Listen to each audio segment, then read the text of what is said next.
Paulus 9 ayat 19 sampai 22. Dikatakan, dan setelah ia makan, pulihlah kekuatannya. Saulus tinggal beberapa hari bersama-sama dengan murid-murid di Damsyik. Ketika itu juga, ia memberitakan Yesus di rumah-rumah ibadat dan mengatakan bahwa Yesus adalah anak Allah. Semua orang yang mendengar hal itu heran dan berkata, bukankah dia ini yang di Yerusalem mau membinasakan barang siapa yang memanggil nama Yesus ini? Dan bukankah ia datang ke sini dengan maksud untuk menangkap dan membawa mereka ke hadapan imam-imam kepala? Akan tetapi, Saulus semakin besar pengaruhnya dan ia membingungkan orang-orang Yahudi yang tinggal di Damsyik karena ia membuktikan bahwa Yesus adalah Mesias. Nah, ini menarik ya.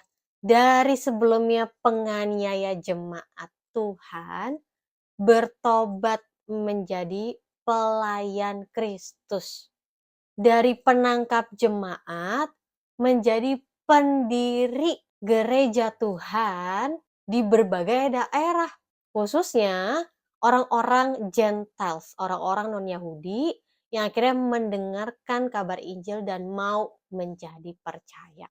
Dari seorang yang menolak, yang tidak percaya kepada Kristus, berubah menjadi orang yang mau berkorban, bahkan hidupnya dia relakan bagi Kristus. Bahkan Paulus sempat mengatakan semua yang dulu dia anggap sebuah keuntungan, dia anggap itu kerugian, bahkan dia anggap itu sebagai sampah demi dia mendapatkan Yesus. Paulus bilang pengenalan tentang Kristus itu jauh lebih mulia dari segalanya, sehingga dia mau menganggap yang lain selain pengenalan akan Kristus itu adalah sampah.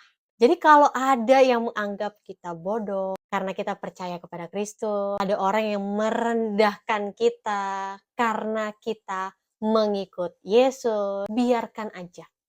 Karena kenapa? Mereka belum mengenal tentang Yesus. Mereka belum mengalami pribadi Yesus. Biarkan aja. Mereka belum menyaksikan kemuliaan Kristus dalam hidup mereka. Sehingga mereka tidak mengerti apa yang kita percayai, apa yang kita harapkan. Kalau pada akhirnya mereka mendapatkan kemuliaan Kristus, mereka mengalami pribadi Yesus, dan akhirnya mereka menerima kebenaran, akhirnya mereka sadar sendiri kok bahwa apa yang mereka lakukan itu salah. Dan akhirnya kita bersama-sama bertumbuh, sama-sama saling mengasihi, saling mensupport di dalam kasihnya Tuhan.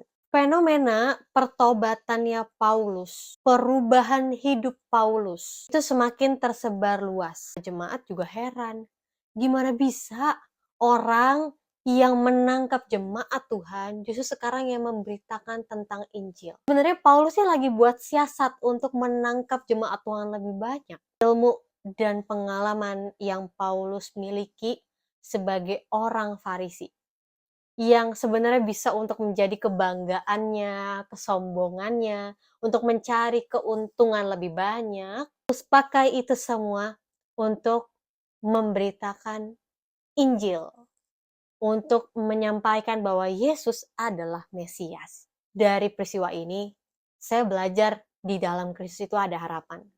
Segelap dan sekelam apapun masa lalu kita, di dalam Kristus itu ada harapan, ada masa depan, ada secercah terang untuk kita bisa menjadi lebih baik. Hanya lebih baik, tapi kita bisa hidup di dalam kebenaran. Masa lalu kita kelihatannya kayaknya memalukan banget. Masa lalu kita kayaknya merugikan kita banget. Tetapi di dalam Kristus, kita dapat memuliakannya melalui hidup kita. Pengalaman berjumpa dengan Yesus itu jadi pengalaman yang gak pernah bisa kita lupain.